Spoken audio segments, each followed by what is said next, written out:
10 سال کی خلافت کے بعد حضرت عمر دنیا سے چلے گئے، لیکن ان کے وفات کے صرف 3 دن بعد حضرت عثمان مسلمانوں کے نئے خلیفہ بنے، جو ایک بڑے صحابی ہونے کے ساتھ ساتھ دنیا کے سب سے امیر لوگوں میں سے بھی تھے،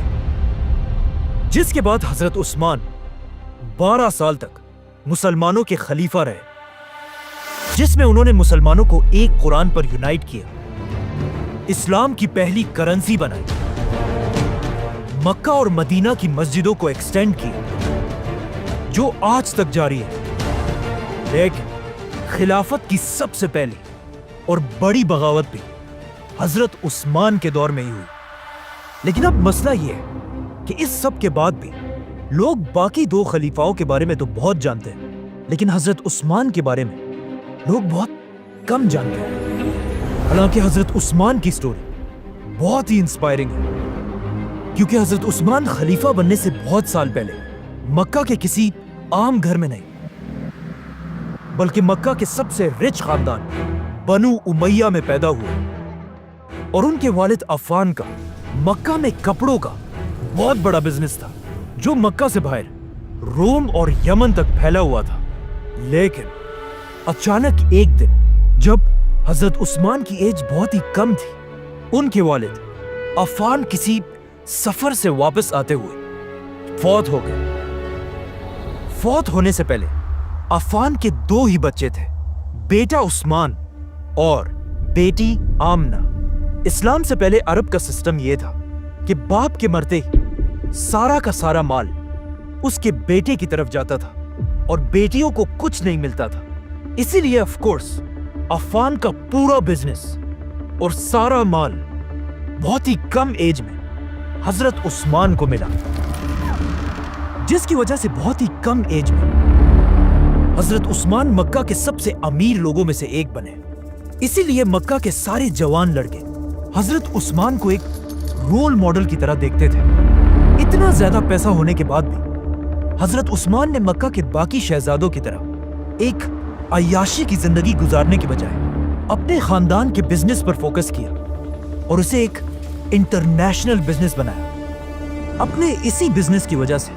حضرت عثمان مکہ میں اتنے فیمس ہوئے کہ مکہ کی مائیں اپنے بچوں سے کہا کرتی تھی کہ میں تم سے اتنی محبت کرتی ہوں جتنی قریش